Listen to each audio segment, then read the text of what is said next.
As we move towards the next decade, a key question on everyone's mind is which technology will come out on top: electric vehicles or hydrogen fuel cell vehicles.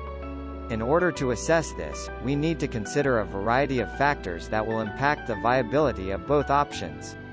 These factors include battery mining's environmental impact, the emergence of blue hydrogen, the economic impact, cultural effects, and industry standards. First of all, battery mining for electric vehicles has a significant environmental impact. The materials required for electric vehicle batteries, such as lithium and cobalt, are often mined in developing countries with lax environmental regulations, leading to pollution and ecological damage. However, this issue can be mitigated by recycling batteries and sourcing materials from more sustainable sources.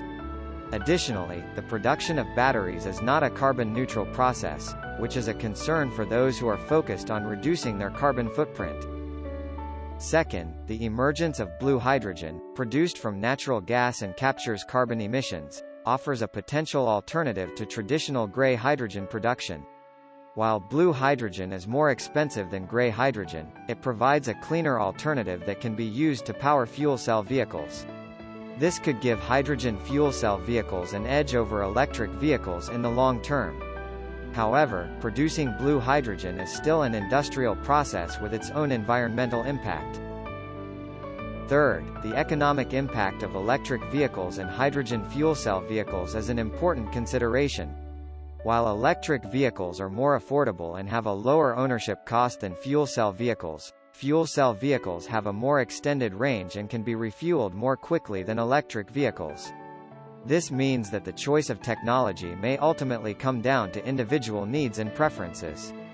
For example, someone who frequently drives long distances would be better served by a fuel cell vehicle, while someone who primarily goes short distances could opt for an EV. Fourth, cultural effects must also be taken into account. EVs have gained popularity recently due to their environmental friendliness and sleek design. However, hydrogen fuel cell vehicles have been slower to gain acceptance due to concerns over safety and infrastructure. This may change over time as the technology becomes more widely adopted. Additionally, a certain cachet is associated with owning an electric car, which may be a factor for some consumers. Finally, industry standards will also play a role in determining the winner between EVs and hydrogen fuel cell vehicles.